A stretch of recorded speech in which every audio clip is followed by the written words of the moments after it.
roundtable and short intros might be called for.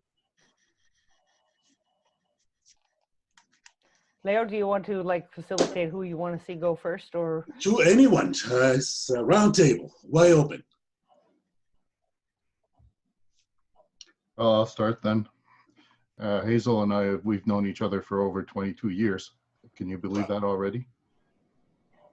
But yeah, I'm essentially retired, but still doing some consulting on the side. So basically making trouble for wayfinders and others. No.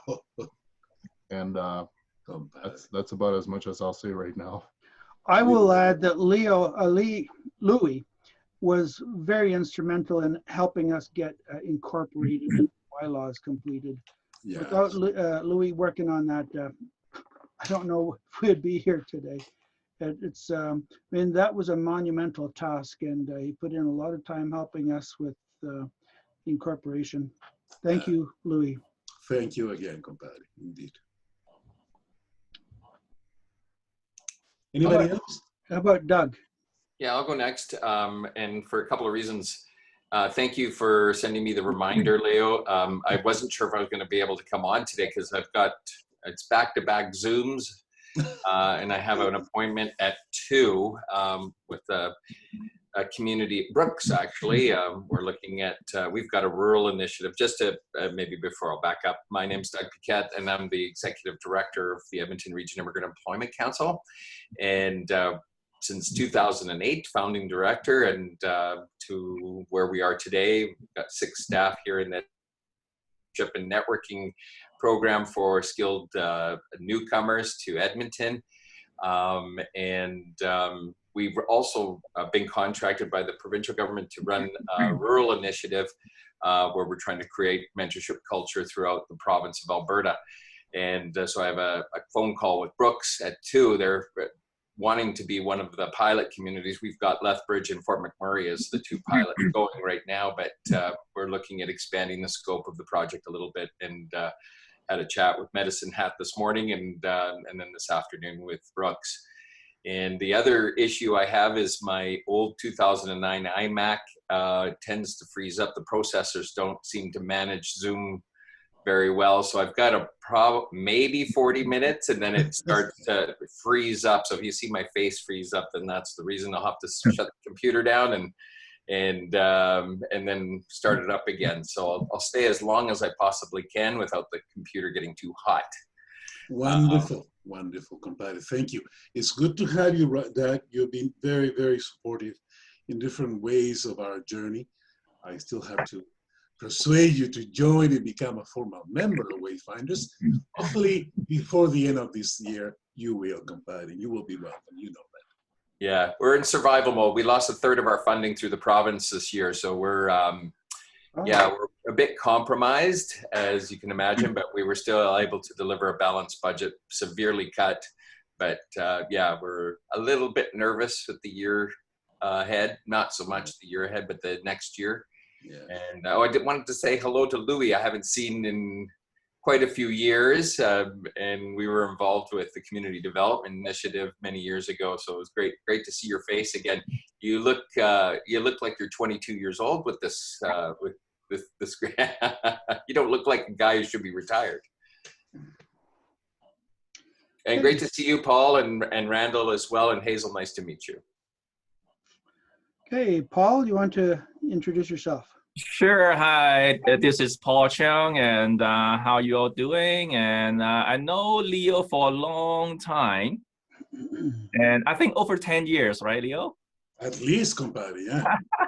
Yeah. So yeah, and then through Leo, and I know Randall, and then I joined the Wayfinders, I think a couple years ago. Yep.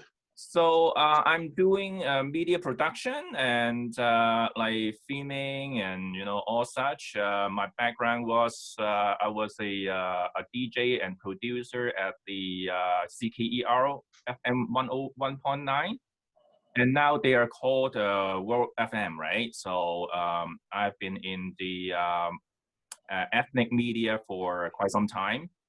And then I moved on to Omni Television. I was the producer with the Cantonese News Department. And producing news, and unfortunately, they shut down. So I start my own and continue pursue my media business career. So I launched Hand TV in 2014, and then recently, just these couple of days, and I released my podcast called Tang Radio. So what Tang Radio is, I'm promoting local music. And because I find not many people know about our music, and not only Alberta, but also in general, Canadian music. So what makes it so special is I am producing some talk shows and playing those music, you know, in the show. I'm delivering the shows in 2 different languages right now, is English and Cantonese.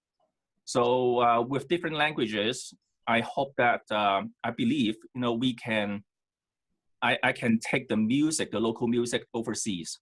So now with the Cantonese show, at least I can take the local music to the Southeast Asia, you know, like Hong Kong, Singapore, you know, and the Chinese all over the world who understand Cantonese. So yeah, and go take a look and listen to it and see how you like the local music. And yeah, I'm amazing. You know, actually the local music is amazing. They deserve our local attention, you know, for sure. And they need your support. So, and that's me. Thank you. And Paul is also helping us produce a video series of interviews of people who are thought leaders in this social economic kind of world. Doug was actually the first interview guest. Yes. Paul, where are you based? Is it Edmonton or Calgary? In Edmonton. Edmonton. You, yes, Paul. Okay, thank you. Now we have a tradition in Wayfinders to start our meeting off on the right foot and to bring us as whole people together and put our worries about the world aside and focus on the mission that we have and the things that we can do to make a better world. And I guess it helped create a sense of self-awareness. So we are able to bring our whole self to this discussion. Recently, I've been understanding a bit more about how our hormones work. I'm thinking that in this pandemic, a lot of people have a lot of cortisol in their systems. That's the worry hormone, and it causes us to feel stressed, anxiety, and sometimes taking a breath, you know, long, slow breath, count to 10, is a way to actually bring in some of the oxytocin, which makes us feel better, or endorphins. So we use this singing bowl to kind of bring us all to attention and to focus on our conversation today.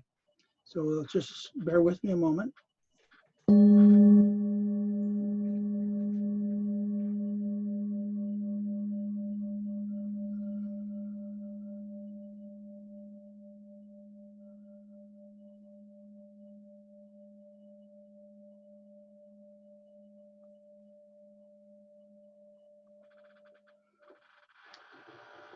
And so today we have our special guest, Hazel Corcoran, who's been leading the Worker Co-op Federation in Canada for a very long time and has been a dynamic leader and activist in helping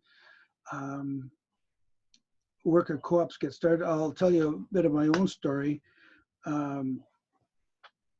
Back in the early 2000s, I was with Hazel's help, and this is where I met Louis as well.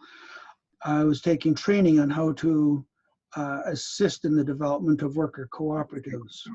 Back in the day, working with Lynn Hanley as one of my mentors, and Marty Frost, who's another big name in the worker co-op movement in Canada. And so that's essentially how we got connected. But now I will hand the floor over to Hazel, You want to just introduce yourself, your own background, and we'll get started with how relevant worker co-ops are now in the re-emerging economy post-COVID. Wonderful.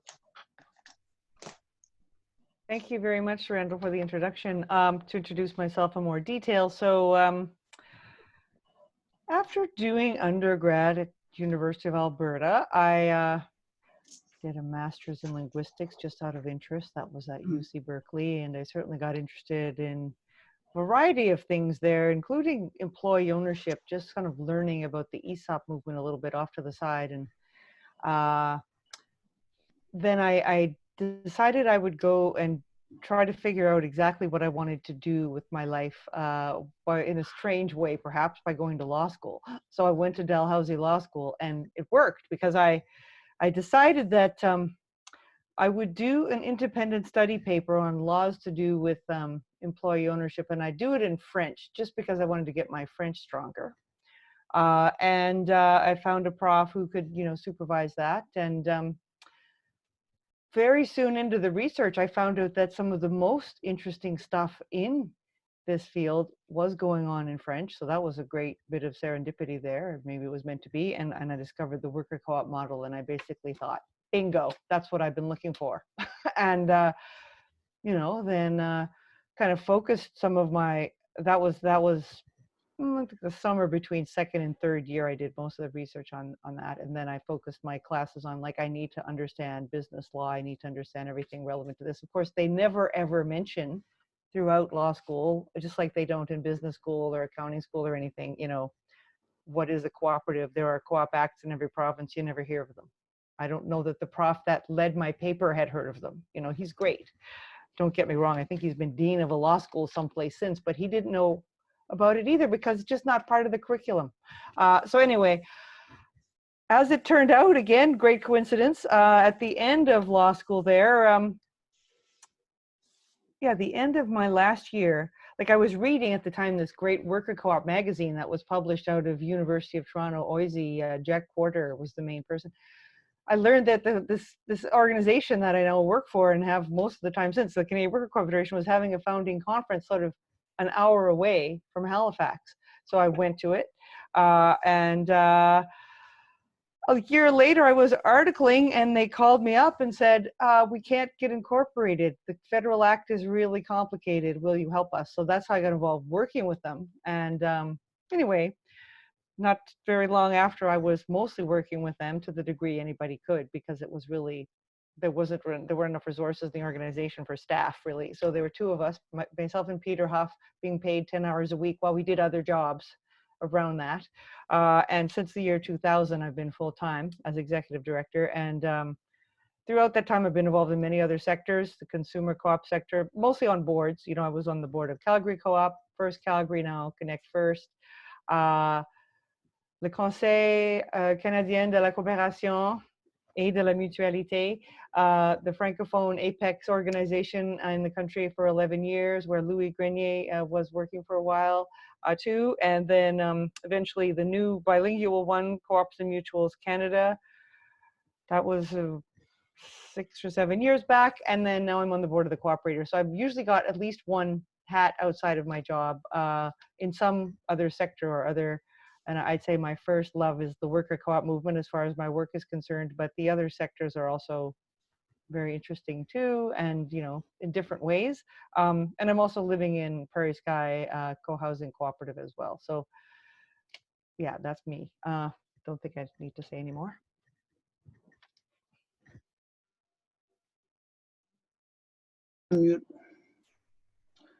Yeah, off to a great start. Today, we're focusing on the prospects now. Given the current circumstances, it's economic and political, social and cultural. We're seeing a lot of changes over the last couple of months because of the pandemic. A lot of companies have shut down, a lot of people are out of work, a lot of people looking for what they're going to do next. Is this a good time to be promoting a worker co-op business model? Well, in general, whenever times are hard, people turn to each other, right? Just because we're social beings, and because it works. And, for that reason, typically one sees throughout over time, since the 1844 start of the cooperative model in north of England in Rochdale, one sees it's in times of, places and times where people are having a very hard time economically that cooperatives form, just like the first one. And it's in response to whatever the difficulty of the day might be that they form, right? So when farmers and working people in the 30s and then the 40s and when have you couldn't get credit, then they formed their own financial cooperatives, credit unions. When farmers couldn't get fair prices for their products, they would form producer co-ops.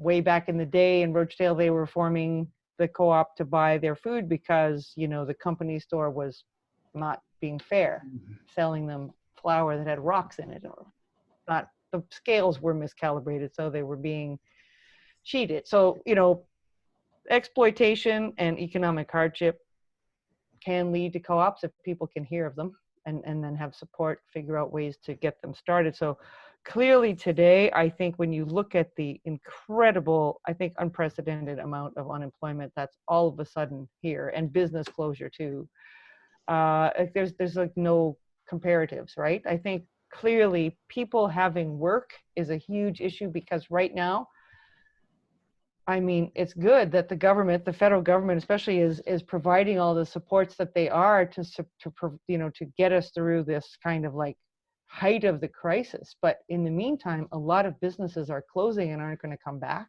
Whole industries are threatened.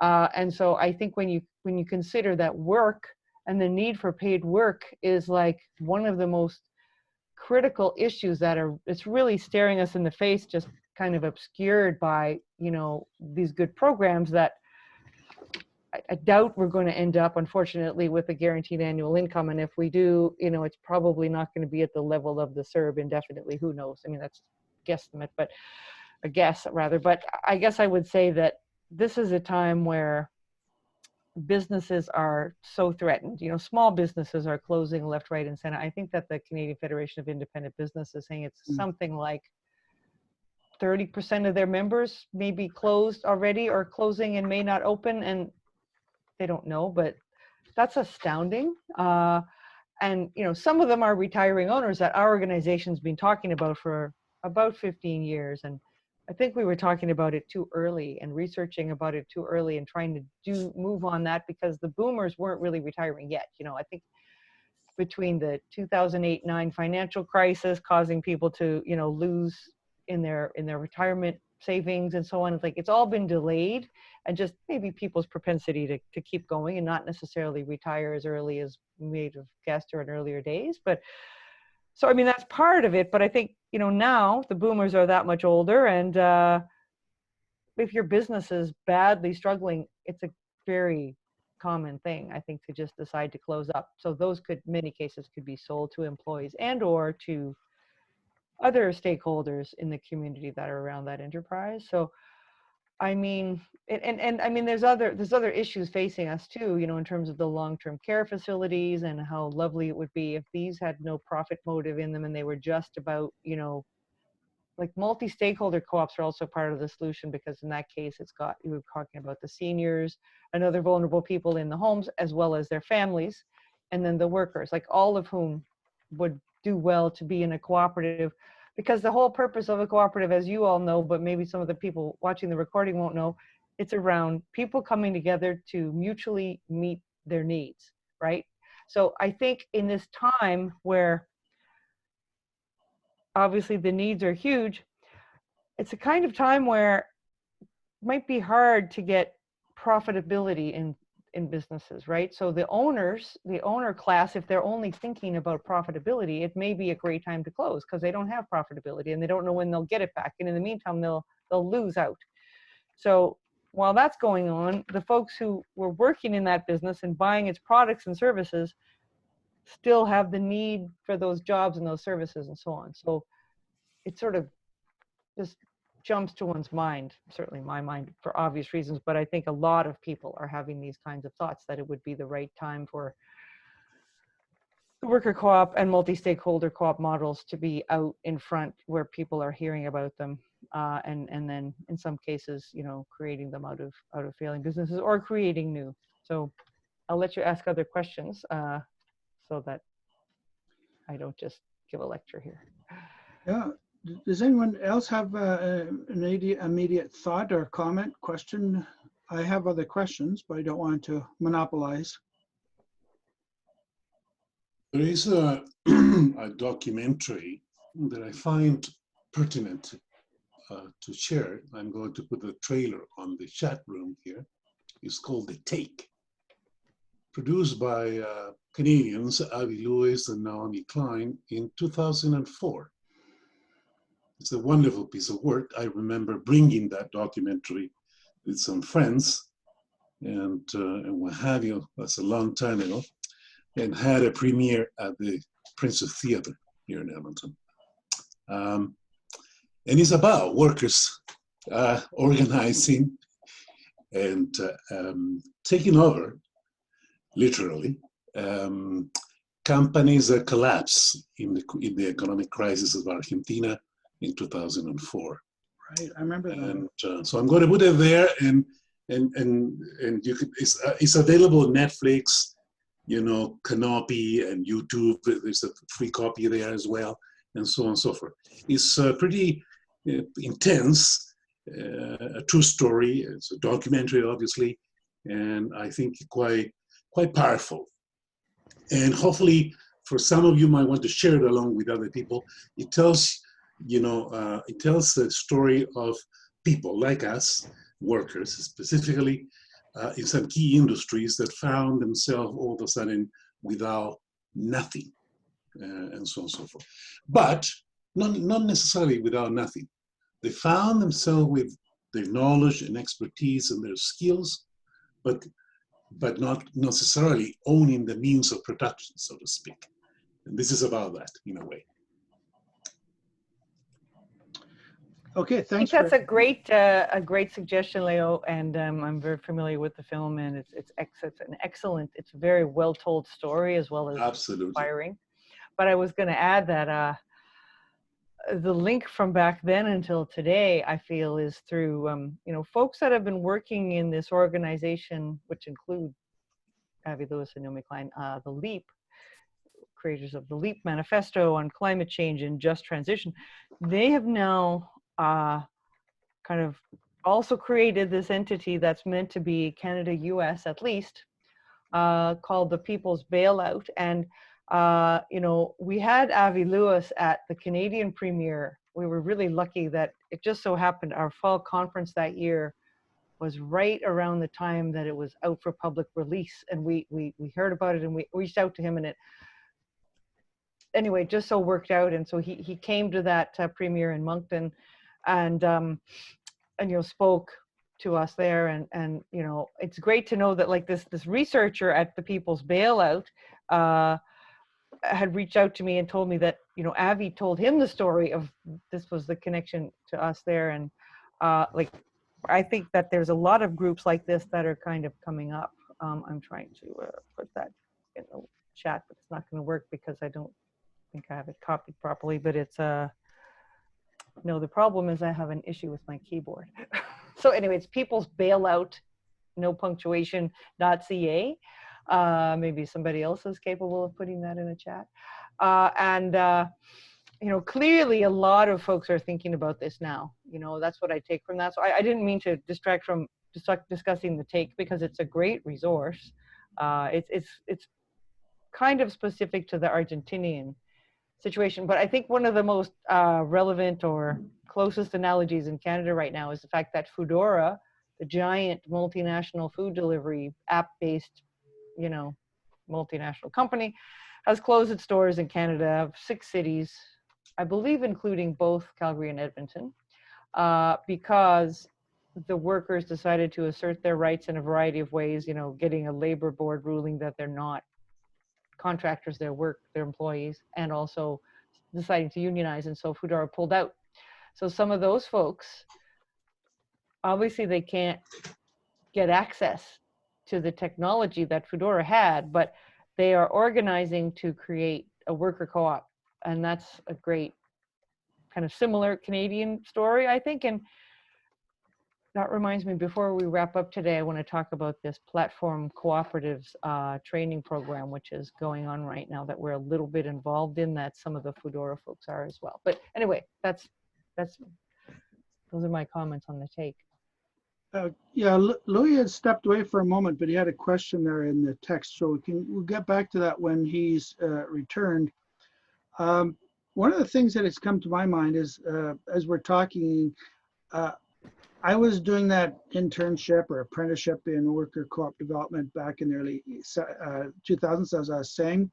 One of the assignments I had was to work with employees of the newly shut down GWG jeans factory in Edmonton. There were about 500 people. Most of them were sewers. The other case was in Grand Cache, where the lumber mill was shutting down. And again, a couple hundred employees, if I remember correctly. Both cases, the employees, they liked the idea. Many of them liked the idea of a worker co-op, but they were in kind of a panic mode. They suddenly things are shut down. They got maybe a couple of weeks notice or something. It was rather short. And the unions were kind of disorganized, and they're trying to take other kinds of actions to save the company, or to at least save their members from, and it was very chaotic and difficult. Right now, if there are companies going down like Foodora, I'm wondering about the psychology behind this. When people are in kind of a panic mode, have you made some progress in kind of creating a milieu or attitude among people so they can be confident that a worker co-op is the right way to go? That's a great question, Randall, and it really shows that you got some on the ground experience. I mean, one of the things to know is that the Ohio Employee Ownership Center that we've done a bit of work with, and it does a lot of conversions to employee ownership of different kinds, mostly ESOPs, sometimes worker co-ops. They tell us their experience is 1 out of 6 of the potential conversions goes ahead. So there's lots of reasons why they don't. Some of them, they get in and they don't recommend that it go ahead because the financials are too weak or what have you. But in other cases, people just don't want to take that leap. But, you know, I think that a couple things have changed since those days back, 16, 17 years ago. One, we have done significant work with unions in the region. Like there was this entity going from 2006 until for 4 or 5 years called the Western Labor Worker Co-op Council. And so through that, we kind of learned which unions are amenable to this sort of approach. And clearly the steelworkers are, you know, real leaders in that space because of the work that the first Canadian president of the steelworkers, Lynn Williams, had done way back in the 80s. And he actually is part of the reason that organization got off the ground, because he came and was the keynote speaker in Saskatoon, and just an incredible man who was in his 80s and, you know, stayed involved for a long time. There's a book about him that I recommend, his biography. Anyways, so the steelworkers are real leaders and continue to be. And then, you know, a few others are as well. We know that Unifor doesn't tend to have any interest in employee ownership for whatever reason, and UAW, CAW and UAW still, but CAW before them didn't either. Anyway, so that's one piece that's there, and I think in these times, like, we really do need to like rekindle those relationships with trade unions, and that's part of it. We also created a series of guides in the time that the council was active. We were one of the organizations that kind of led it existing. And in the US, there's still a very active one. It started a similar time, a little after, called the Union Co-ops Council. In any event, and the other thing is, you know, I think there have been a variety of conversions, successful and, you know, those that didn't go ahead, like the two you mentioned. And each time we weren't involved in the jeans factory, but we were quite involved in Grand Cache, as you know, and there's learnings out of all of them. In the Grand Cache situation, one of the problems is that they came upon a consultant who they really trusted, who he knew of one co-op and it had failed, right? So it's like, that's what he kind of came in saying and thinking, and he was a very traditional thinker. And like, if that was going to be their consultant, it wasn't going to work. But I mean, clearly one of the learnings, and you see it from the successful ones out there, like, you know, the Kootenai Bakery in Nelson, or Yellowknife Glass Recyclers, or there was Careforce Home Care Co-op, which was extremely successful as a worker co-op. And unfortunately, about a year ago, they decided that despite having done so well and grown from, I think, 15 to 70, maybe even 80 workers over the course of their time as a worker co-op, they decided that they would just be more comfortable when they needed a new manager to have a different owner. So they sold it instead of hiring a new manager for themselves. But in any case, it's a great example of what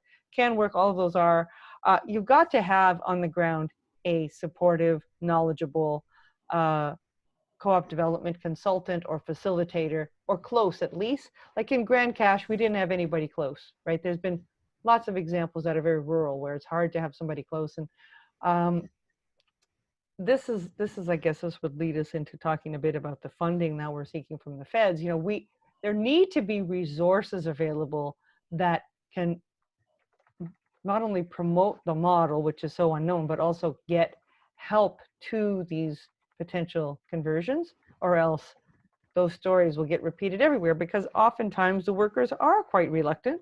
And you can understand it too, because they are being asked, usually it's quite required to put something in financially, some sort of a financial commitment.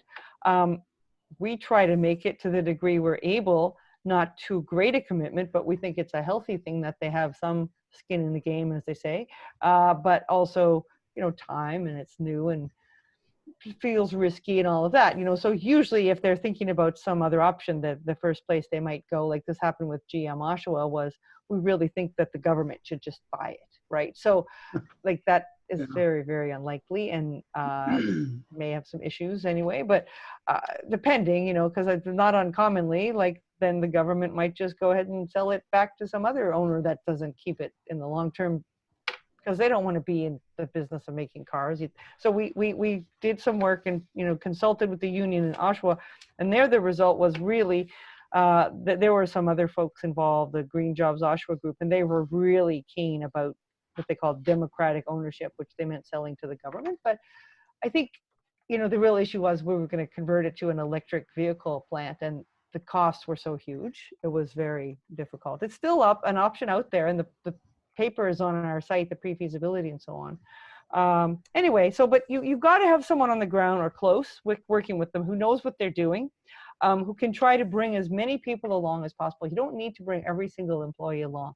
You can have a worker co-op that starts out with whatever percent you like, as long as there's at least 3 people. But, you know, hopefully we'd like to see 100%, but we say, like, if there's a critical mass of you that's willing to get on a steering committee and be willing to be open to the idea, you can carry it forward. And there could be other stakeholders. Maybe you want it to be a hybrid with your suppliers or something, you know, you don't have all the risk. If that's better, we like to see the workers having substantial control, because that's when it's more transformative, we feel. But in any event, those will happen. And I know you were not in Grand Cache, so that was, you know, an issue. Maybe you were in Edmonton, but I think the textile industry, you know, was a hard one to be in at the point that was closing. And just like right now, if we are able to support, you know, through some federal supports, if we're able to provide resources to more businesses, I think we're going to stay away from the tourism industry. I mean, it's rough right now, and it's going to be for a long time. Yeah. I wouldn't want to recommend that workers like take any of their savings at all, even if they're only asked for a small amount, to partially buy out a hotel or something. It's just, there's so much risk. Other places. Yeah, and I was new, and yeah, Grand Cache is like 6 hours away, and yeah, it was difficult. And the other thing about both those cases is the larger size. I think if you have fewer than 50 workers. It's probably going to be more easy to have a conversation and build trust and mutual respect. But we could go back now. Louis is back, and he had a question there. Louis? Well, it just has to do with long-term care facilities, and I know that in Sitka, Hazel, you might remember they were working on developing a co-op model. I'm not sure if they actually got it off the ground, and if it was successful. It's certainly something to look at, because we know that the for-profit model, I'm not saying that co-ops are not for profit, but the for-profit model as it stands today has really shown its weakness. So with worker co-ops and a cooperative model, multi-stakeholder would probably have avoided a lot of the problems that we've seen. Absolutely. And I'm sorry to say, I don't know for sure where they landed with the Shetty example in Nova Scotia there, but I do know that there are some places in Cape Breton that have home care that's organized basically as a cooperative. I'm not sure if technically is, but I know that my mother-in-law was for a while she was getting home care on the board of the home care agency, which was lovely, right? That she could have that much say, and the workers coming into her home knew, like, she's sort of the boss of our boss, right? I mean, so like, I don't know what the engagement they had, but it was some sort of a co-op type model. It might have been a nonprofit. I expect it was affiliated with New Dawn, but in any event, that's clearly a better model than the for-profit business approach, where profit is sort of taking precedence over people's needs. So, I mean, there's a lot of talk going on right now about in the circles I hang out in across the country on Zoom. Obviously, it's the only way we hang out.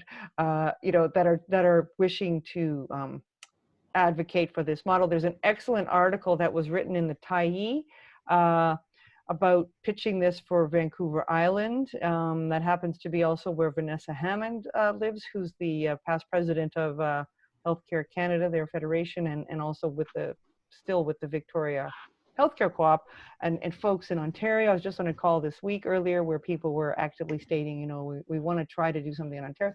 It'd be great to see in Alberta too. I don't know who would potentially spearhead this. I know in the past when I've talked to the Communitas group in Edmonton, their view was that unlike some places, it was for regulatory reasons, I guess harder than average to do home care co-ops in Alberta, which is too bad. And maybe those would be a time to push to change those, when there's so clearly challenges. We haven't really heard so much about home care, just in the context of the pandemic is hitting care facilities so hard, but clearly we have to shore up home care for a lot of reasons that aren't maybe making the news every day, but are still out there. And so the facilities as well as the home care, I think, should be looked at. If there was a time for change, this is it, will be my opinion, to push for it, to advocate for change. Yeah. Now, it doesn't necessarily mean that we're going to succeed,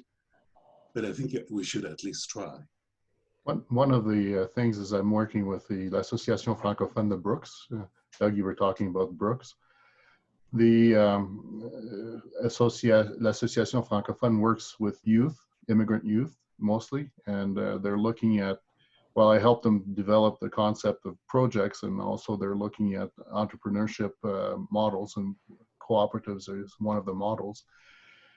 Some of the projects they're talking about is, providing assistance to seniors, et cetera, et cetera. And I think that this home care type might be something that they'll want to explore. And that's something that I'm going to put in the curriculum if we ever get it off the ground. COVID is slowing things down, if I can put it that way. But anyway, that should be interesting. Louis, I was going to ask whether you have any collaborations with le Conseil de Développement Économique de l'Alberta on this? Put it this way, they and I have, well, not they, but the executive director and I don't see eye to eye on a number of factors, but I'm not going to get into the details, especially after the debacle with the newspaper. but I'm not going to go into. Okay, that's fair. You're Well, your usual troublemaker. I know that they don't do co-op work anymore because there's no specific funding for it, and my understanding is they've left the membership of Co-ops and Mutuals Canada, so they're not really, active in the co-op movement per se, but I would think that they ought to be.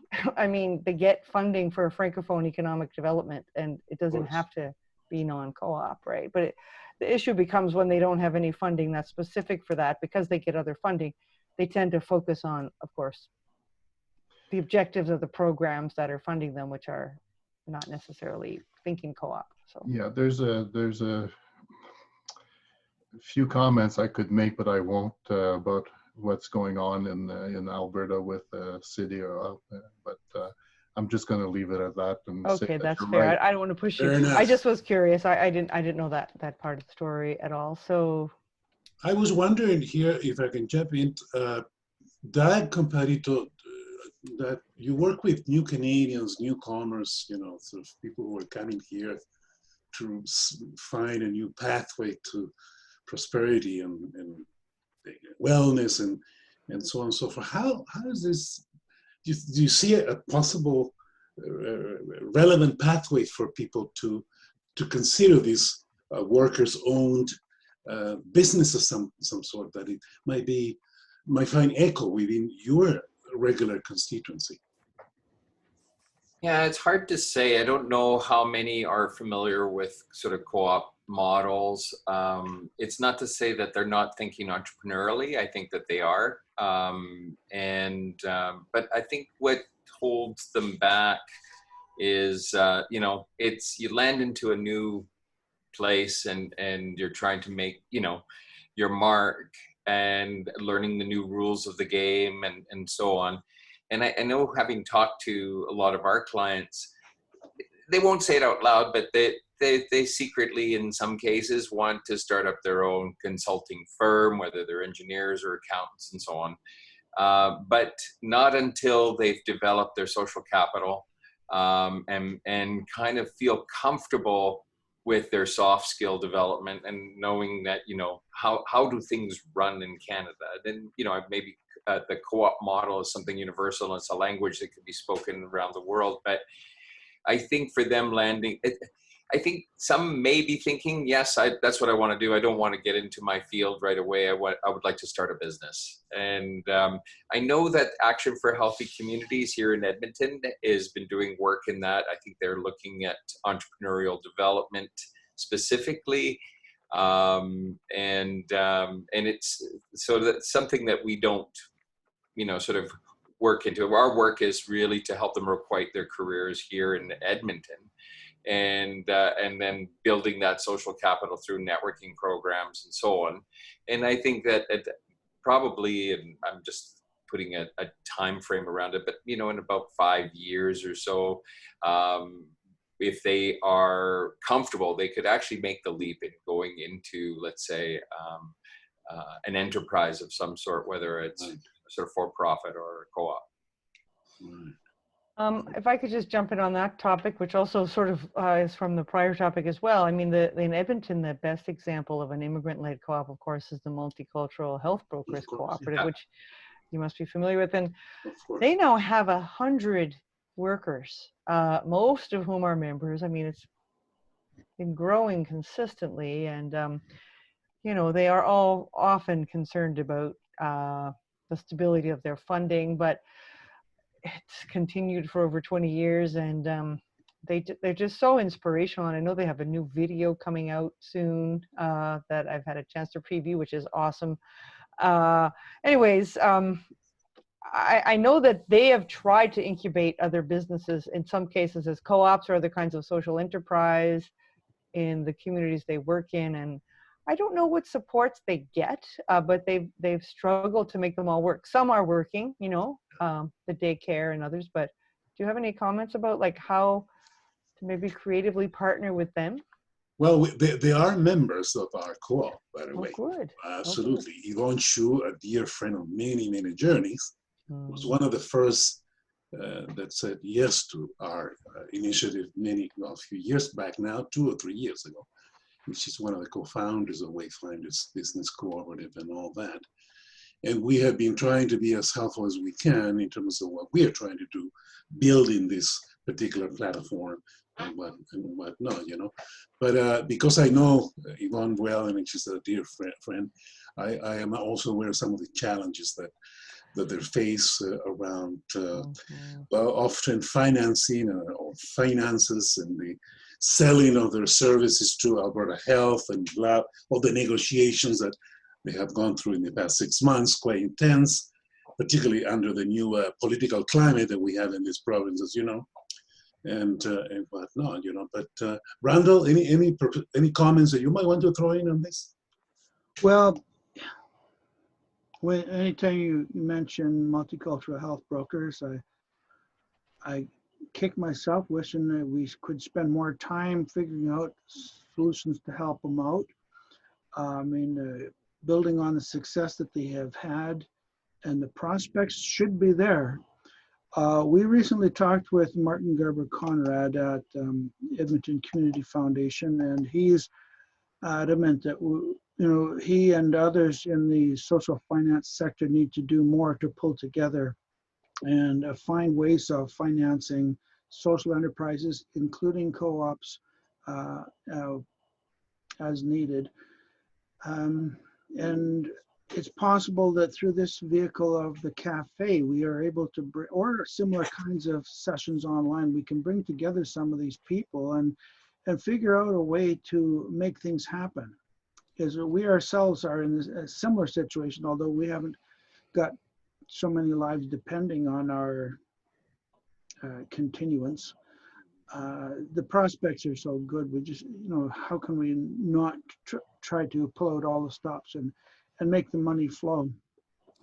As you know, Hazel, sorry, go ahead. I wanted to respond on this topic as well, because I like you, Leo, I consider Yvonne a dear friend, and I've known her a long time, and she actually is currently on our board at the Federation, which I was very pleasantly surprised, but almost shocked when she agreed when she was asked to run, but she isn't going to renew when her term is up. But luckily, a different broker, Nasreem Omar, is saying she will run. So I expect she'll be joining the board in the fall. In any event, I know they are very strapped for time and resources, and despite doing the incredible and inspiring work they've got happening. But it's interesting that, as we deal with the issues of racial injustice that are really coming to the fore in the continent and around the world, I reached out to them because we wanted to, our federation wanted to hire them. We already wanted to before these issues with George Floyd and others hit the news, but it kind of caused us to accelerate in a way. This was going to be a plan at our November fall conference in Vancouver, but now we'll probably do it by webinar a bit sooner. So I asked Yvonne, who at the co-op should I speak to about their intercultural competency and some training on how to become more inclusive and all of these things. And the most fascinating thing she started out with was to say, what is so desperately needed from her perspective after all this time is just practical support and resources. Like, it's fine and good that we put out a great statement, that we put out a statement on, Black Lives Matter, Indigenous lives, et cetera, and so do so many organizations. But what they really need is to have resources that will enable supports, practical supports to get to their communities. And so to me, that just pushes me to think, like, this proposal that the Federation has in front of the federal government right now, that sort of thing is what they feel they need the most. And I think we probably need to be careful to make it a little more flexible and not only focused on conversions, because it's been fairly easy to get the government to think about the conversions, but like they're often talking about startups, and there needs to be resources for that too. So I just wanted to point out like where her thinking seems to be. which is very similar to mine in a way. And, you know, part of our goal in reaching out to them, just so people know, is like, because we do want the movement to become more diverse. We've wanted that for a long time. We had a diversity committee, I don't know, 15 years ago, which wrote a terms of reference for various things. And we look around rooms and we still don't look too non-white, right? So it's like, okay, we have great statements, but like, why are we so non-diverse and non-inclusive? So anyway, that was a bit long, sorry, but I wanted to bring that out. And maybe Doug has a comment or a question related to that. Yeah, well, just listening and looking at the possibilities and opportunities for, you know, collaborations. I think that, you know, what about organizations such as the Business Link here in Alberta? I mean, they basically espouse, you know, this different business models. I mean, there may be a possibility for, let's say, wayfinders to collaborate. Action for Healthy Communities, again, because of their work on mentorship, I think is what they're doing with entrepreneurs. That might be something, there might be some synergies there for the three. And then, you know, like, and then my concern would be is like, well, you know, would we have the same people coming to these webinars that, you know, the same old, you know, diehards and so on? That's great. But what about, let's say, the business students at U of A, Grant McEwen, all of those, that, you know, Hazel, you mentioned some things about, you know, regarding, you know, people not being aware even in the university courses that you've taken. I'm wondering how that is portrayed in terms of the business studies at some of the major post-secondary institutions. So getting this idea out there so that young people can understand, and yes, newcomers too, but even young students who are thinking about that there are other options out there, and do they know that? Do they actually study that? I could be wrong, maybe they do, but I'm just thinking those may be possible collaborations so that the word gets out beyond the, you know, the converted already. I mean, like I say, it's always great to have these conversations with people that know and have the fire for this, but I think you know, we got to get the young people to understand too, and a lot of those young people are from immigrant families as well. So just my thoughts. Hazel, are you guys having some kind of strategy to address some of these challenges? Absolutely. I mean, we have a newish strategic plan that, I mean, is very much focused on scaling up the worker co-op movement, you know, getting into and being like a leader in the whole social and solidarity economy. Because I think one thing going on is there's a lot of interest in the sort of social enterprise idea, which is often, I mean, it can be good, but it's often not very transformative, and it's not giving the people who are getting help any agency to transform their lives and take ownership of solutions, right? So this is where the worker co-op model, to me, is a democratic social enterprise. I mean, part of our challenge is that we are severely under-resourced as well, so we're trying to address that, and we slowly build up our programming to fix it. But anyways, I guess there's certainly this federal proposal, and thinking about how it could transform what's possible is one key answer. What we don't have is great political connections, or, you know, we don't necessarily know the right people at the highest levels of government. So if anybody happens to have any good liberal friends, connections, I do. liberals, let us know. Excellent, Leo. Thank you.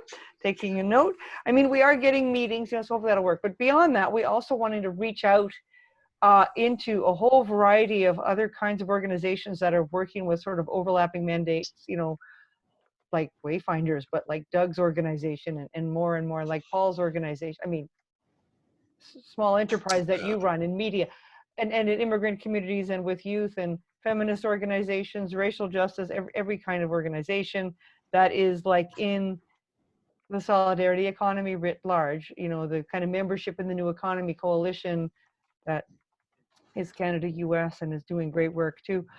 Anyways, and part of our challenge is we have a position that we kind of carved out that we think should exist for the person who is focused on building those liaisons and the networks and so on, the sort of lead on solidarity economy work. And we don't have any resources hire such a person. So at the moment, we have a very young student who is an immigrant, Mateusz Salmasi at U of C, who has been our very, very part-time, like 4-hour-a-week social media coordinator. And he's also now doing, with some extra hours, a few extra hours, some research around compiling a complete list, which is a little overwhelming, of who all we want to work with. And then from there, we have to figure out, like, how do we actually do that work? Because we haven't figured that out yet. But clearly that's what we want to be doing. And we just reach out as we can. Like, this webinar is a good way to start in here in space. One of the key things that we are trying to do, Hazel, and maybe you can comment briefly about it.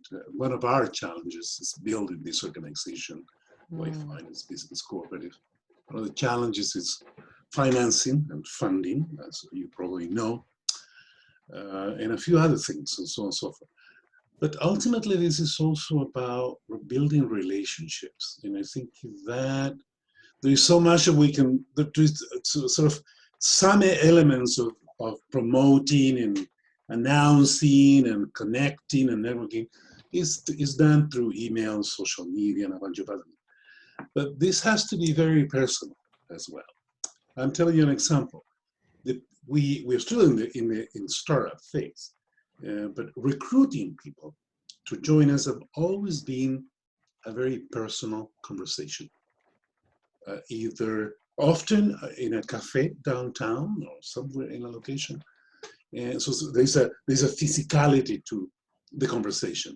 And often our successful strategy in terms of recruiting one person at a time, so to speak, has been because of that personal connection. If you don't got a personal connection, it's unlikely that people will join, okay? Unless you're giving free money or something, and so on and so forth. And now with using this technology, we are going to experiment. We have a session coming up, an information recruiting session coming up at the end of the month with 2 women who I have been in conversation for some time. One of them with sincere interest in joining Way Finance Business Cooperative. So we'll see how that pans out. But one thing that I wanted to mention to all of you, and maybe by extension, maybe ask you, I'll follow up with you at some point, Hazel. The social economy, the social investment, the solidarity economy, young people, absolutely. Yes to all of that. And because of some of our reflections on this theme, meaning Randall and myself and some board members of our co-op, we are thinking about hosting soon, within a month or 2, give or take, or maybe early fall, some kind of an online panel precisely on those themes with people like Barbara Mackenzie, the Business Link, Martin Garber Conrad, the Hamilton Community Foundation, Leo Wong at Graham McEwen University. There's a 4th person that I don't remember the name at the moment, maybe Randall Wood. And I thought also perhaps you, Hazel, could be part of that panel. And we need to think, and Doug, maybe you might have a suggestion, compadre. Maybe we have someone from the younger demographics that you're talking about. Maybe Action for Healthy Community has some interesting people that we can invite to be part of that panel and that conversation. You know, the social building, the social economy, the solidarity economy, and the social investment culture. Just passing on something that we are still working on. For sure, I'd be happy to be part of that as long as we can make schedules work. And if you still need a person, we could explore the possibility of bringing our young staff member on to talk about that. He's got lots of interesting ideas, Mateusz. It's one option. There's probably others, just one Absolutely. option. That sounds great. That's a good way. I mean, one interesting thing about this pandemic time is that it's easier to make connections, right? Because geography doesn't matter. Like, we've been engaged in one occasion to speak at the at Co-ops UK hosts what they call the Worker Co-op Weekend in the spring. And this year they canceled it, and then they realized, no, wait, we're not canceling it. We're making it go online. And then they had speakers from the US and me and other parts of the world that came in as guests, and we'd never normally be able to go to Manchester, right? Because we don't have the budgets to do that. And then they're again hosting something in early July. Pretty sure it's supposed to be listed in our newsletter rather, that just came out today, which will be on our website. So I think it's very soon actually now, July 3rd and 4th. They're doing some. That's around International Co-ops Day, I guess, that they've scheduled that, which is worker co-op related. So, you know, you guys could think of bringing in a speaker from anywhere on the planet that is of interest, because that's one upside. It doesn't matter where they live. They don't have to be in Alberta. They could be in New Zealand. They could be in South Africa. Yeah. Time zones are your only challenge there. But, you know, as long as you figure out when it's like reasonable, then go. But I'd be happy to. So Doug is letting us know that he's having to leave. But I'm thinking that there's another whole arena of discussion that we could address, which is more specific to Alberta. And the current climate is not just about the pandemic, but the collapse of oil markets and the absolute need now to diversify our economy. Even though we've been talking about it for 40 years, the climate is changing. I'm not sure that the provincial government is completely on board with that, but you know, the people are definitely saying we need to diversify. We recently had David Dodge on, a leader in the green technology movement in Alberta, and he said this green tech industry worldwide is about to blossom big time. And I'm wondering now, are there ways that we can strategize to assist some of these players in maybe organizing worker co-ops?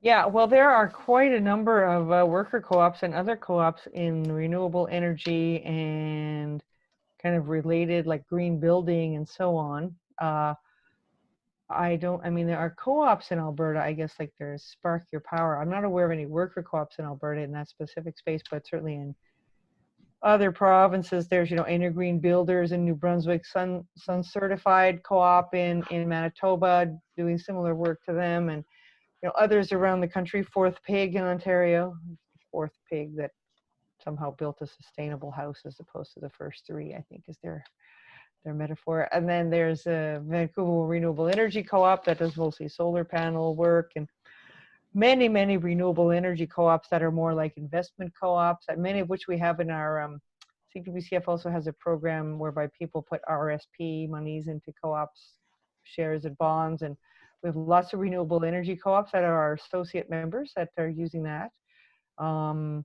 So that's a great area.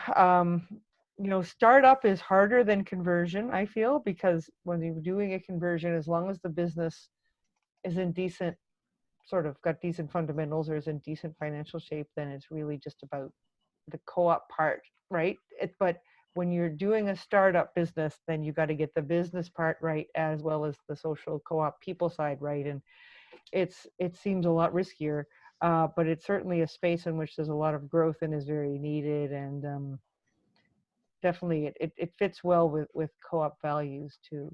So that is another diversification is, as you say, sorely needed, and the co-op model could creatively address that in that space and others, I'd say. Yes, I am now. I'd almost forgotten about these guys, but an army of problem solvers. Have you heard of them? They were well, I guess there are maybe, that's where the lead person lives. What's his name? Sean Loney. Thank you, Sean Loney. Yes. Yeah.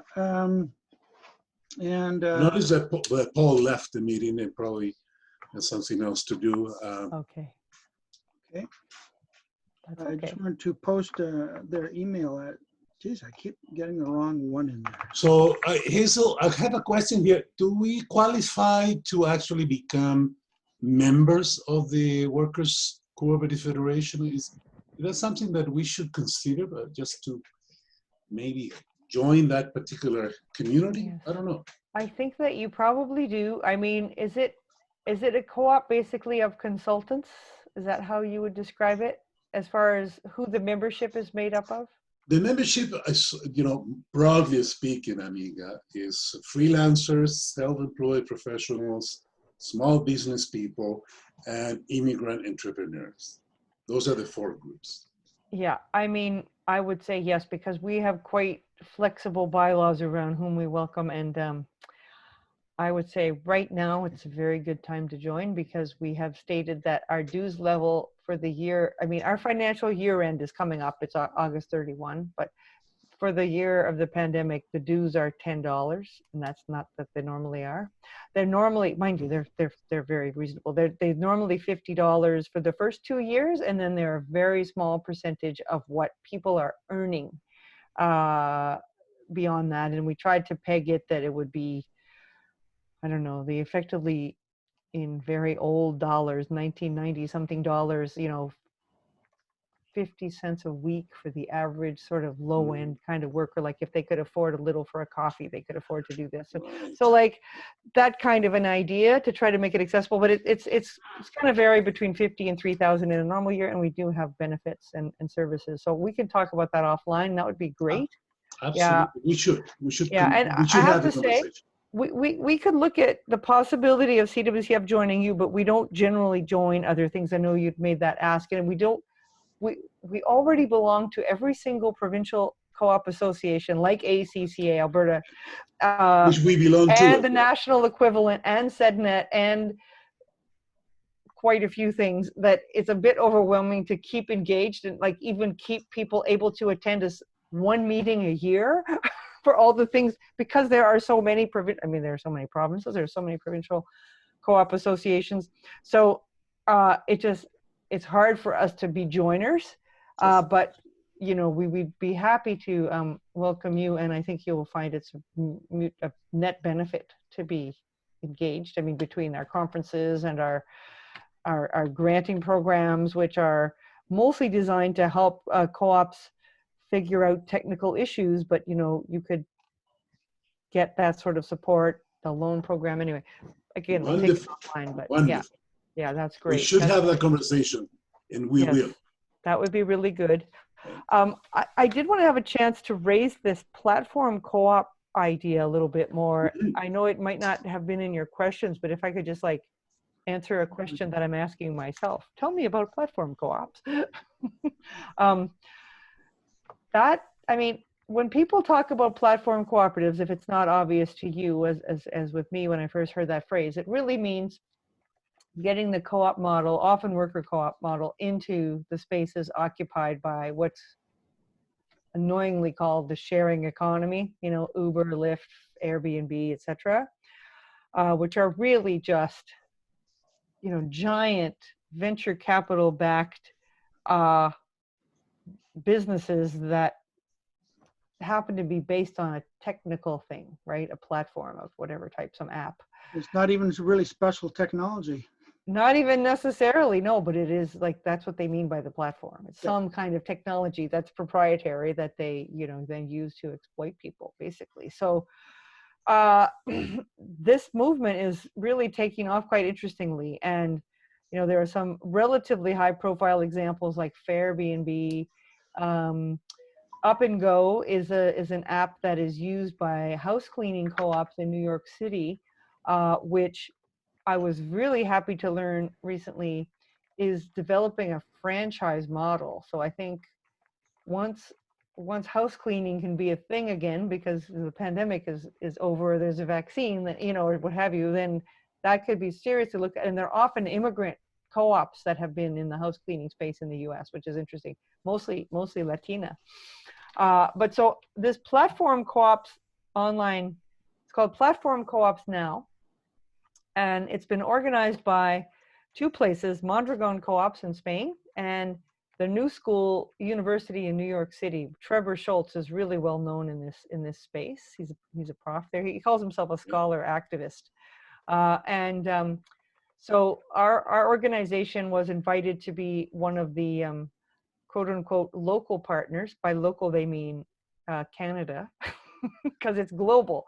they have 1,000 people express interest in taking this course.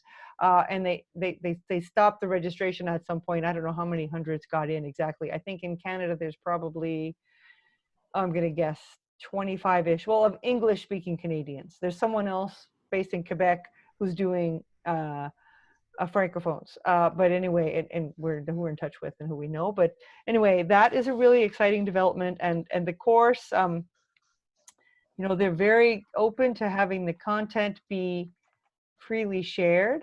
They're not proprietary about the content. It's on right now. It's a 2-month program. Our part is really starting in earnest next week and goes for a month. So they've done the first month. The students, the participants have done the first month. And it's really meant to be helping people get co-ops, typically worker co-ops, some kind of co-op on the ground and operating platform-based. So the 3 that are delivering this for Canada in English are myself, Kay Grant, and then this young person named Eva Yankovic, who is the BC Co-ops Association Youth Coordinator, and also starting a platform co-op with colleagues herself. So, you know, I think she's going to have the platform part covered off, and Kay and I will have the co-op part covered off more, or a combination of things. But that's really exciting. And they do say they're planning to offer it again starting in October. I know this time the tuition was like incredibly low. It was $150 US for people to take this course. And it's got a lot of interesting video, written, coordination space content and everything. So that will be coming back again, and people could contact us, and we could also share the content because we were just given permission that that's all basically open source, which is lovely. And it's exciting to see. I know in Alberta, there's at least 1 and maybe more people. I couldn't identify where they all were, but one is a prof at Athabasca. Anyway, so that's going on. And I mean, I think that could be quite transformative, you know, because with some, you know, folks who have brilliance in the technology space, and it's not that uncommon for people with that kind of bent to actually at least start out and typically, often not uncommonly, stay in a space where they want to be working in a different way that's more mutual, you know, like we just need some of those smarts. And then awesome, you got the book. You've seen this book, I take it, right? Yes. Right. So this has been around for about 10 years. Yes. It's not brand new. Mm-hmm. The concept of platform co-ops is relatively new. Mm-hmm. Well, yeah, we were a platform co-op before we knew about platform co-ops. We were building that, not realizing that it was a concept. I was first introduced to the platform co-op model that is out there now by Paul Sabaugh at the SEDNet conference in September 2017. Prior to that, I didn't know there were others doing it. If I had been able to Google platform co-op, I would have found that this thing is happening elsewhere. It just makes sense. Most of them are specialized, like Stocksy, in a specific narrow industry niche, and that's good for them. They can get up and running pretty quickly. We've been slower because we're trying to do a lot of things simultaneously. Trying to be kind of generic to small business, and it takes a lot of time. Well, maybe we have been trying to do too much, you know. I don't know. Sometimes that's one of the things that challenges, you know, and boards and members sometimes need to look at the priorities and see what is actually achievable within a reasonable period of time. Well, we didn't organize around a specific industry from the start because, well, that's the way it was, the people who came together. But Hazel, you're going to say something? I was going to say that I think the kind of work that you folks are doing is inherently quite challenging because of the lack of supports out there for it, you know. So basically, you know, the options end up, and I see this with people who, because I think of it as, to some degree, it's co-op development work, but it's also kind of other sorts of enterprise development and so on. But to the degree you're focused on building co-ops, I mean, you see that across the country, that the co-op developers out there, and this even includes those who've been as focused as possible on this for decades, nobody can make a living at it. I mean, almost nobody can make a living at it, because there are no, outside Quebec, there are virtually no, outside Quebec and Francophone official language minority communities, and then Anglophone communities, some in Quebec, there are no government supports, right, anymore. So basically the choices are, you work in spaces where the people engaged have resources to pay for this kind of work, which are pretty darn few and far between. Or you do pro bono work, or some of both, or you do other kinds of work, and then you only get to do this sort of work a little bit of time. I mean, the Co-op Zone Developers Network, which we used to manage and don't anymore, it's now CCO out of Ontario that's managing that. They run a training program that Peter Huff had developed, and Eric Toos-King remains the course director. They struggle to get students, and the reason is, one of the key questions is, well, what kind of job will I be able to get after I take a course in co-op development? And I mean, it's not clear there are jobs to speak of. So I hope that changes, and that's kind of a critical thing behind our our proposal, because if we do get those resources, it will be in significant part to hire co-op developers and to capitalize the businesses, the co-ops that are being created. But that's, and I don't want to be too negative about it, because there's other things people can do with that training. I mean, there's sometimes jobs in co-ops and in provincial associations in a variety of places, but they're not a big number of them. And so it's a struggle. And I think sometimes it's just interesting, sometimes younger people coming in who get on fire about co-op development, they feel, oh, it's just the older folks that are like taking all the work. It's like, no, there isn't paid work. I mean, this is the problem. And I mean, yes, there's some, because it's not 0% of the co-ops in formation that can afford to hire help.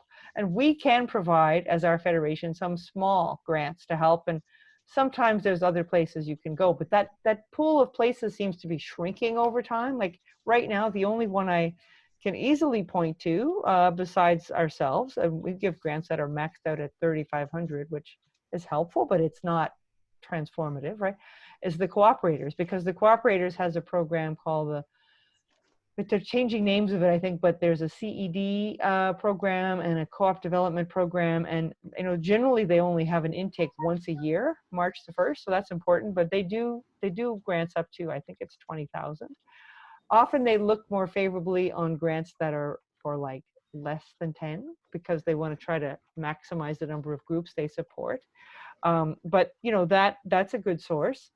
There used to be a couple others I could name, and they aren't doing it anymore. So, I think locally sometimes there's options. Like I think Service Credit Union has some kind of a granting program, but usually they're very, very laser focused on something. And if you're not doing that, you can't get in. So, yeah, the lack of government supports is a challenge. Hopefully we can change that in this time. Well, Louis, you've been at the center of this as well. Better than anybody in some respects, at least in the Alberta market here, how hard it is to make a living. And you've included the nonprofit and community sector as well, but any further thoughts to what Hazel's been saying? Well, we know that in Alberta, the future doesn't look very promising with this particular government in supporting anything that has anything to do other than the oil industry. Federally, well, as long as the minority government is there, all I can think of is when the original cooperative development initiative was started, coming back to the idea of education. Within 3 weeks, the minister had asked how many co-ops we'd developed. So education is a long-term process, which has been going on for a long time. Very true. When I opened up the Southern Alberta office for La Chambre économique, which is now the Conseil de Développement, after a while, I got a colleague, and he was telling me that when he was getting his commerce degree, the one prof said that he would give a lecture on co-ops, and his lecture was, "They don't work." Short and sweet. You know, it's been proven time and time again that that's false, that the co-ops are much more solid, much more capable, but it's that message isn't really percolating. It's not getting through to a lot of these decision makers to recognize, and members. We need to make co-ops sexy. Mm-hmm. I don't know how exactly, but I think there is something to be said for that particular we're line. talking about being strategically aligned and building relationships with like-minded organizations and individuals. And we recently had Mark Anilski on a cafe here, and of course he's gathering some momentum, and he's a fellow traveler. He and Paul Saba and Martin Garber Conrad, they know each other. There are you know, a small handful of people who need to be in the same room and driving this to get on the same page and say now or never. Let's, you know, pull out all the stops, as I said earlier, and see what we can really do, and live up to the word, the credo of cooperation. So that is, not everybody gets exactly what they're looking for, and it's not compromise, but maybe together we come up with a new vision that we can all buy into. So Randall, I would like to say I agree with what you just said. You're absolutely right. In a general sense, at whatever level, and I am in some of these conversations in the national level where people are trying to get on the same page. Yeah, right. But I want to say that I also agree with Leo, because I think we also have to make it sexy, because it's got to get out there, like whatever, however you define that, I don't know. To that end, we did just change our logo and our look and our whole website, and there's way more photos of people like in their workspaces and like trying to be of appeal. Like, I mean, to me, I just frankly just care about what is the content, you know, like, and so it's very hard to convince some of us, but people are right who say it matters what it looks like and all that. So I hope that our website is sexier. That was sort of part of the point. Well, anyway, going back to what you said at the very beginning today about when people are in distress, they often pull together. And they want to kind of, I don't want to say circle the wagons, but, you know, they kind of, there's a propensity to look at each other and say, you know, what can we do together here to find a way forward? And I see people like Mark Anilski is kind of maybe the point of the arrow with economics of happiness. And going back to the kind of the sexiness, you know, right now, maybe that is the sex appeal, that we're looking for something more than just an income. We're looking for a meaningful income. We're looking for human engagement that has been slowly slipping away, the sense of belonging and community and trust, the authenticity of relationships.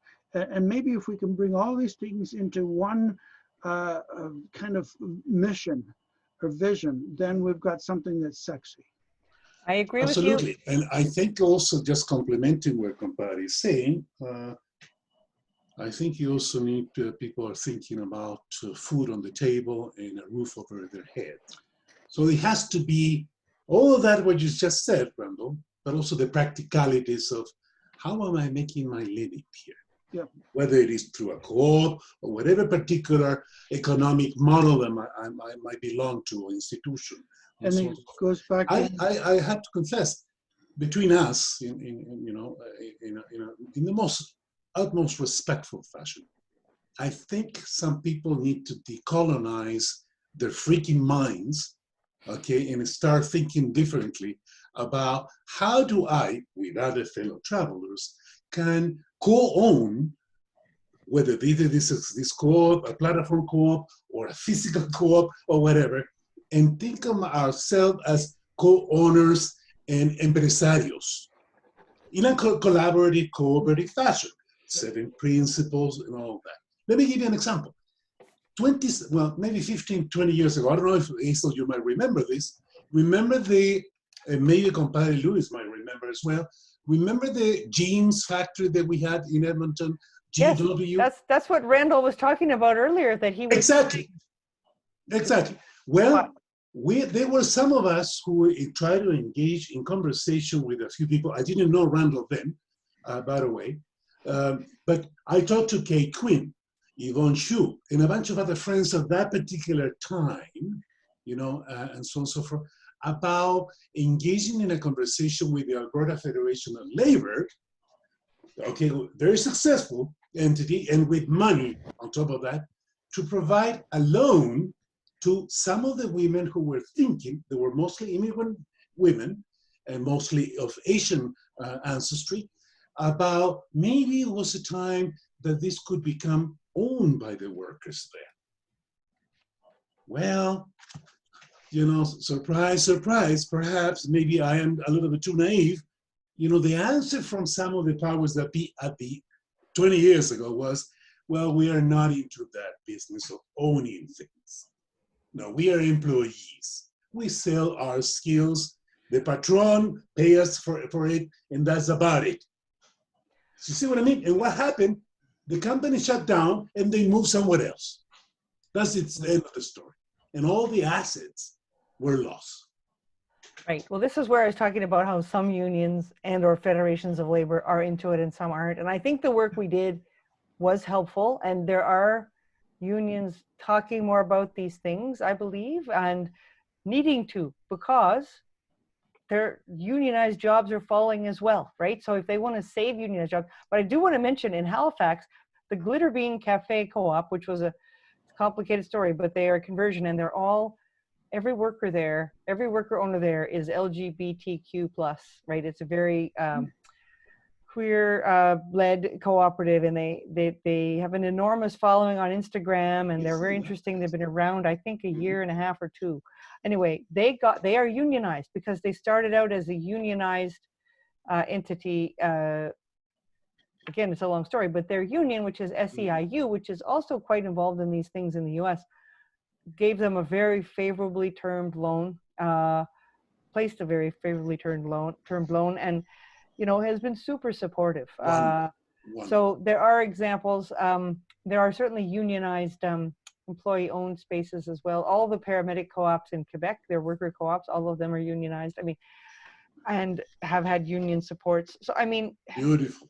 It does exist. I want to respond to Randall's point about how do we all come together. I mean, I think there are a number of spaces where, as I said, at the national level, folks are coming together to talk about what the responses are. And we've been invited to participate in some of these. There's this one group now that's made up of funds. And of course, we do run a fund, the Tenacity Works Fund, which is quite small, but that's what we tend to grow massively if we get the federal program and really have it live up to its potential. But this one's called the National Impact Investment Practitioners Table. And they're attempting to, you know, come together around a certain idea around getting the social finance fund resources to flow much faster, which is a good idea. I think that I have always had some concerns as about just how worker co-ops can access that, and a few other things which have to do with how the federal government announced it would be set up with a number of levels, and that's expensive administratively and so on. But in any event, putting that aside, that's happening there. But I guess I'd just like to say this, as far as the worker co-op movement in this country is concerned, like, our federation was started by people who felt the needs of worker co-ops on the ground were not being met, and or their aspirations to grow this movement were always being decided by others. Okay, so Marty Frost and Peter Huff and others who are mostly no longer involved, but were feeling that then. I think we still feel it today, and to some degree, that the worker co-op movement doesn't have enough agency and doesn't have the resources to really drive its own development. And around the world, the worker co-op movement is the fastest growing part of the co-op movement, and it needs to be here as well.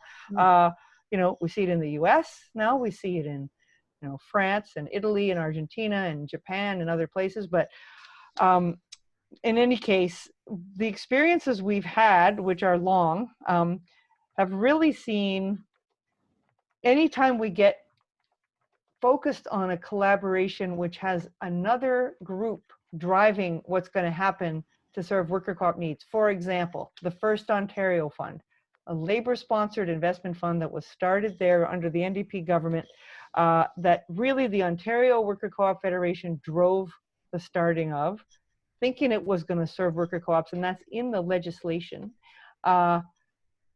They never invested in a single worker co-op. They had, you know, professional fund manager types ended up hired. Mark Goldblatt, our past president, you know, dearly departed Mark, he was on the board of it. The management didn't understand worker co-ops, not a single benefit there. What other examples do I think of? I mean, the Co-op Development Initiative, we were very involved, along with many others, but we were very involved in lobbying for that. And the vision that we had for how it might run didn't serve worker co-ops all that well. I mean, I guess I look at the CCIF as well, the Canadian Co-op Investment Fund, that, you know, when we kind of gave up on getting resources to grow our fund as we'd envisioned it to grow from governments under the Harper years, we did turn our attention to the sector. And Peter again led the drive to get the sector to put money in, and we did succeed. And we got 25 million committed, some of which is our own resources out of our fund. And it's barely invested in worker co-ops. And we know of stories of people that we feel, co-ops we feel, should have gotten investments there, not succeeding. And we're still working with them to try to change it, but it's been a number of years that fund exists after about 10 years effort to get it to go, right? So this is 13 years, and we have one co-op with an investment and multiple others that don't know why they were turned down, right? So we really feel we want people to collaborate with us by working with us in the democratic fashion in which we work. I'm not saying we don't want to follow other people's leads, but when we do it, it ends up not serving worker co-ops, which are fundamentally about ordinary working people, or any kind of working people, like those who struggle to put food on the table and those who are intellectual workers who maybe don't, or maybe they do too, everything in between, just coming together and driving their own destiny, right? It's like, what's the Father Moses Cody book, you know, masters of our own destiny. That's what it's about. We're poor people, we need to be masters of our own destiny.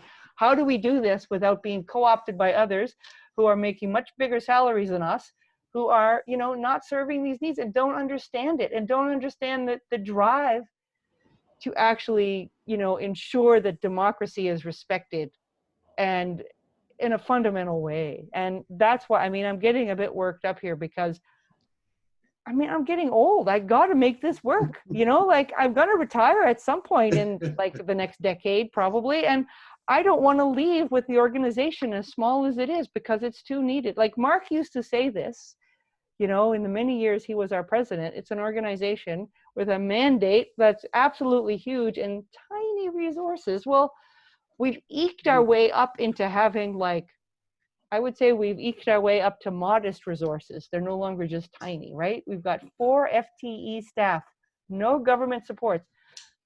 And that's spread over, I think, 7 people now. We might be up to 4.5 by now, but it's all our own effort, you know. It's half these people are running our RRSP program. They're not doing our mandate.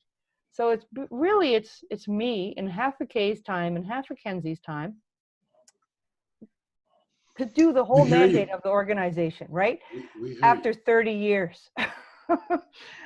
So, you know, we've got to make this work. I mean, I am just like hell-bent on getting this government to recognize we have a solution that they need. And this government seems to be much more ready to give big dollars to corporate interests than entities like this. But we need to like find a way to get heard. And on the point of getting heard, I have a different comment, but I want to let other folks respond to that if they wish. I totally echo what you're saying, Aniga. I don't know, Louis, and I'm sure Randall will be 100% with you on this as well. I just want to go back to Louis for a moment, because a few moments ago, Louis, you looked like you really wanted to say something. Off the top of my head, whatever I was thinking of is gone, but coming back to the point that Hazel was making, when we had the CDI, a lot of the applications that were coming in basically had, it was people looking for money, but not necessarily because they were interested in co-ops. And I've seen this, I saw the same thing when I was analyzing demands for the New Horizon for seniors. People are not really in line with what the purpose is. They're just looking for money. In the other circumstance, I'm working with the regional Francophone Association, the CFA, the Calgary, and working on their strategic planning. And one of the things they need and they want is to be able to get the whole community, not just the French Canadians, but the whole community together to be able to do things. And I pointed out yesterday, because that was yesterday, you know, one of the issues that they want is to be able to provide some service. Well, you know, this is one way, is to start, could be starting a co-op, a social enterprise that would be able to provide services to all, or as many as possible. There's many different ways of looking at it, but it's finding the need, finding, you know, where there's some lag, and see how we can pull together to do it. That's what cooperation is all about. And essentially, the government is having a lot of problem because it's a lot sexier to give $1 billion to one industry than it is to give $1,000 or 10,000 or 50,000. But what has been proven to be the most effective is not the big corporations. It's the small businesses, it's the cooperatives, et cetera, et cetera. And that's what they need to understand, to hear, to see. And the message, for some reason, they like the sexiness of giving $1 billion to build a pipeline. Given the personality of politicians, we should not be surprised.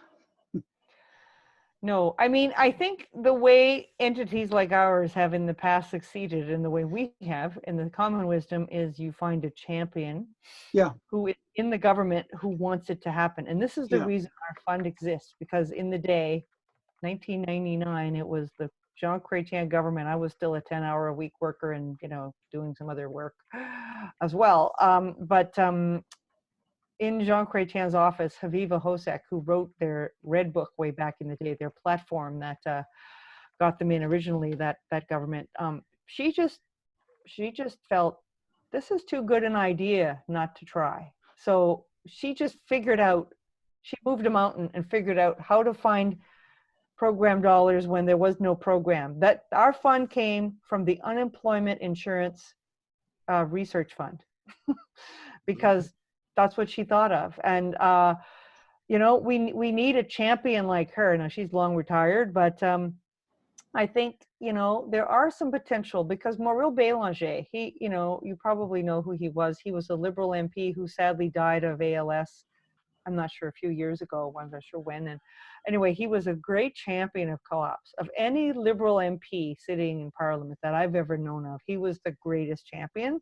It was very sad day for the co-op movement when he passed away prematurely. Just before doing so, he did manage to make O Canada gender neutral.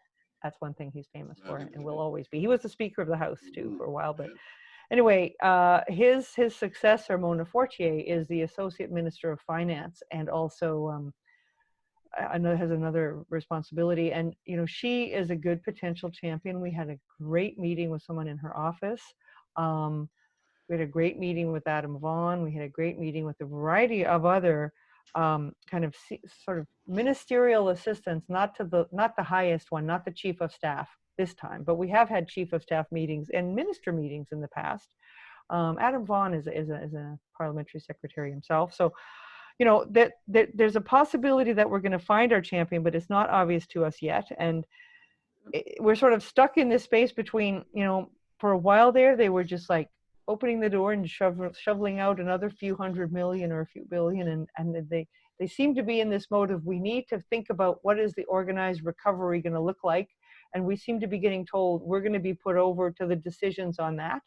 I did reach out to Mark Anilski. Thank you, Randall, for putting me in touch with him. And we're talking, and it's great to hear how much he knows about co-ops, worker co-ops, etc. It's a great connection. We're going to chat next week sometime on the phone, which is great. But you know, it's like unclear what the word am I looking for? what the hook will be. And then the other piece to know, and this is part of our history and our future, I guess, but you know, the co-op provincial associations and Co-ops and Mutuals Canada also are very interested in co-op conversions. And we didn't talk about this very important academic study out of U of Toronto and Sherbrooke in Quebec. It's a jointly led proposal or program over 3 years on studying conversions to co-ops of all types. And you know, between that project and some other sort of on the ground smaller projects, one of which is Alberta based, I should mention, because Paul, I've learned from him, Paul Sabai has mentioned that ACCA, someone approached ACCA from Community Futures Network and is thinking they may end up doing something in the province for successions and conversions. And there's a similar project that's about to go in Atlantic. But I guess my point is on this general topic, the provincial associations network, as they call themselves, and CMC are also interested here. And of course, we don't do co-ops that aren't worker or multi-stakeholder co-ops with substantial worker control. So other types are also in play. So we need to get on a similar page here, like for consumer co-ops especially. I'm not sure what all other kinds mean. Housing co-ops being in that list, if there's potential conversions, like in conjunction with the Co-op Housing Federation of Canada and so on. That needs to be thought about, and we need to get on the same page and be in agreement as to who does what, so that we're not competing with each other, Right. because there's some risk of this, and that will harm us both. And we're working with you know, a sort of small retainer, a government relations firm, and they are telling us, and they've been helping us to get meetings as well, and they're telling us that it's really critical that we work out. And we have every good intention. In fact, we are planning to have a meeting very soon with the key staff at Co-ops and Mutuals Canada and ourselves. And so, you know, that's really important too. I did just want to get that out and let you know that I'm optimistic it's going to have a good result. I think there's very good will. This should be our time. I just put it there on the bulletin there on the chat commentary, and I sent it to you as well privately, Hazel and Louis. This is, in my opinion, I could be totally out to lunch, but this is our time. If there was a time, and I'm not talking something that will happen overnight, but if it was a trigger that could have some effect as we redesign what recovery is going to look like, what the new normal is going to be like, that we should be involved in that conversation, and we need to develop a well thought out, targeted policy advocacy strategy under a large umbrella. And we would like, meaning Wayfinding Business Cooperative, would like to be part of that as well. Absolutely. And Leo, I'm trying to remember we're looking at insider resources, champions possibly.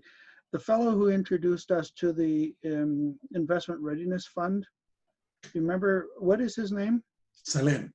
Salam, and he is connected with who in the government?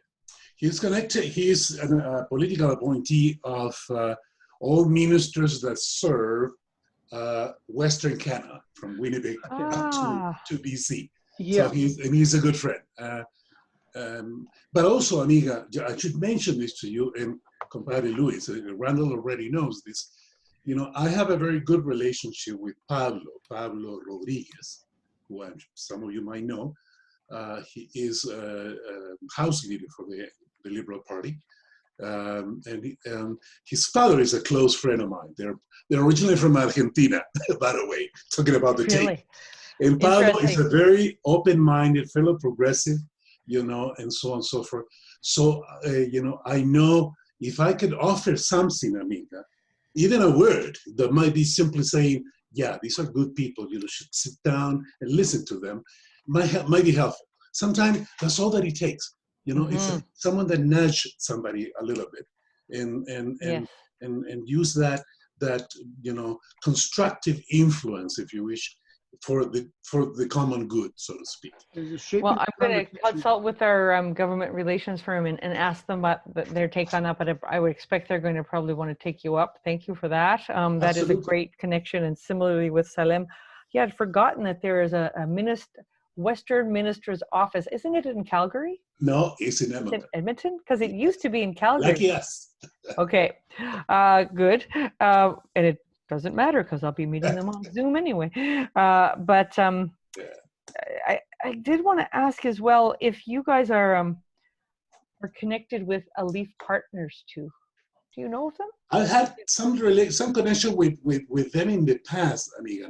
Not at the moment.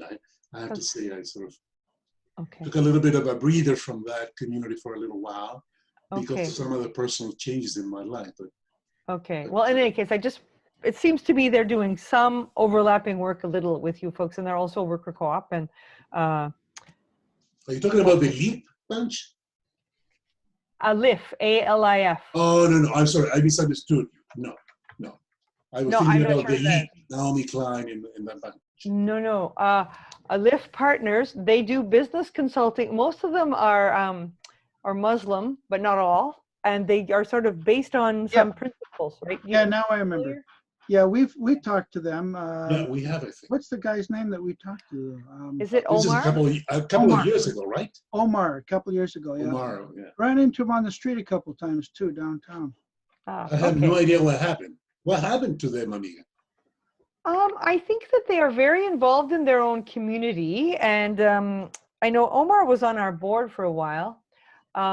It's Omar Yaqub, that's his name. That's right. You know, he didn't run again, but you know, I do see him occasionally. And again, I think they're very involved in their own community, and it's very hard. I find it, they're not great communicators, at least at email, which is usually how I have time to reach out to people. So I'm not sure what they're doing at the moment or how they're doing. But yeah, it just seemed like there's some overlap. So I wanted to ask that question. And of course, they are mostly immigrants, not all. And there's another last point I wanted to raise, and then we can decide if you guys have anything more if we need to wrap up. But the last point I was wanting to raise is the fact that some of you would have heard of this, but my husband, Greg O'Neill, and I, and some others are engaged in this, you know, completely without resources foundation called the Big Idea Rainbow Foundation that we started along with Mark Goldblatt way back, 14 or so years back. And it's basically got the mandate that says, okay, how do we get the message out about cooperatives? We're tired of trying like incremental change, try to convince a school board here or there, or do, you know, whatever, and reach 20 people. You know, can we use popular culture and just like go to the masses? Like, here's a dream, right? You have a Co-opalooza, a giant festival, which of course isn't a thing anymore, where there's awesome high-profile musical acts, some of which is going to have co-op content because my husband is a songwriter and he's created some co-op content in songs, a bit anyway. One of which has been recorded by, it's Better Days. It's about the immigrant, and it's about the refugee experience coming to Canada. It's been recorded by a Multicultural Health Brokers Co-op's choir. But in any event, you have this festival, and part of it is raising the topic of, you know, worker and related co-ops. And then there's people at the back that have the information that can pass out, here, take the barcode, take, you know, this pamphlet of your old school or whatever. And then people have gotten a taste of the co-op Kool-Aid, right? So then it's maybe a bad analogy, but you know what I mean. So they get the idea and then it starts to take off. So we've got this very simple and a little bit dated website that I could share in the chat. But, you know, I think Greg has now retired from his job, his day job, and is just doing a bit of consulting and music. So the dream was always, when Greg was able to retire, that's when it could really take off. This is me, my words.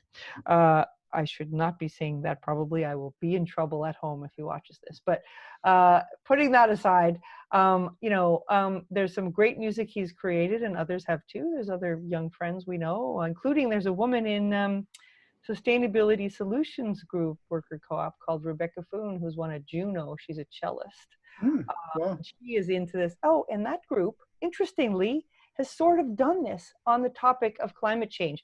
They've hosted a series of concerts trying to build up, you know, interest in climate change and transformative difference.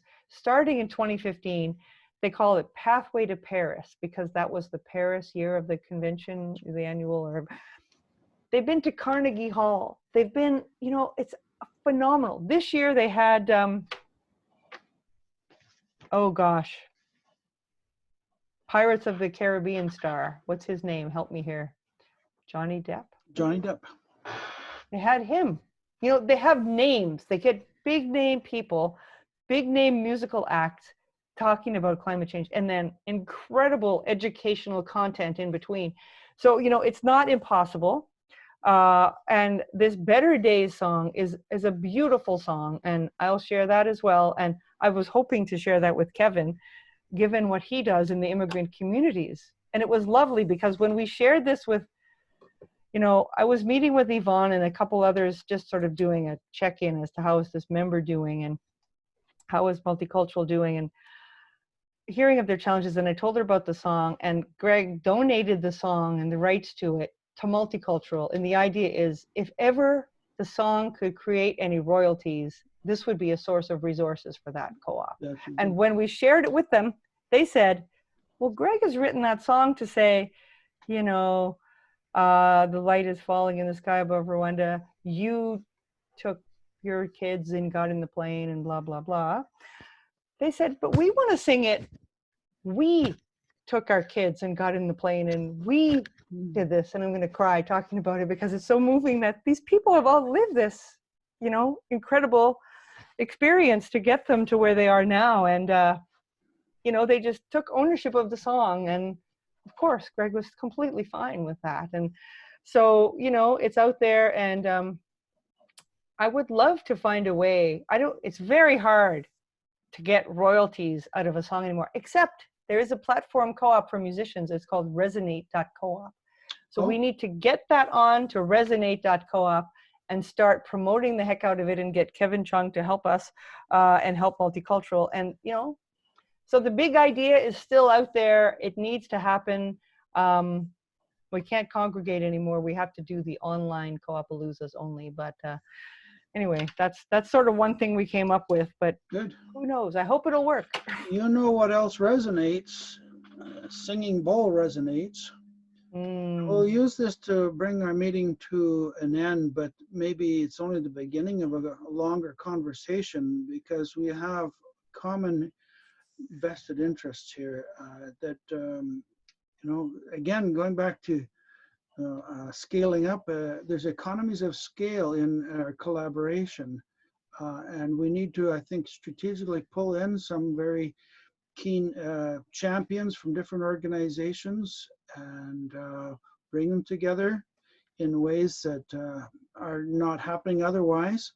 And, you know, really get to figure out exactly what is the tipping point that can turn things in our collective favor. So any other comments just before we wrap up? Thank you, Hazel. Thank you very much, and I'll be in touch soon. Thank you for inviting me. I've really enjoyed the conversation, and I look forward to more discussions with you all. Yep. Thank you. And Louis? Maybe I should unmute. Yeah, Hazel, thank you very much for participating in this. And guys, it's always nice to contact you again with Wayfinders. I think there's a lot, you know, that this renewed economy is going to bring forth, and it's so important that people realize the opportunity. You know, yes, there's a lot of losses, but those losses needn't be. You know, there's a possibility of being able to work together to build something better for the future for everyone. Anyway, I'm not gonna keep on talking because yeah, I could talk for 10 years. So yeah, I know what, because yeah, we started talking about the dirty 30s, and a lot of co-ops took root, right? All right, well, we'll just hear then from the bell one more, the bowl one more time, and take a breath before we go back into our other worlds. Thank you all for participating, and thank you, Heather. Thank you. Hazel, and Thank you for hosting. Thank you. Thank you for hosting.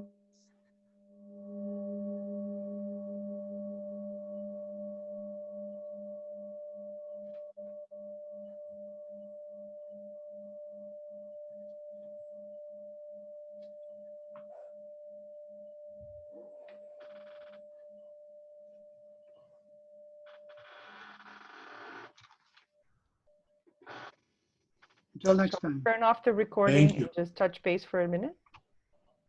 Thank you.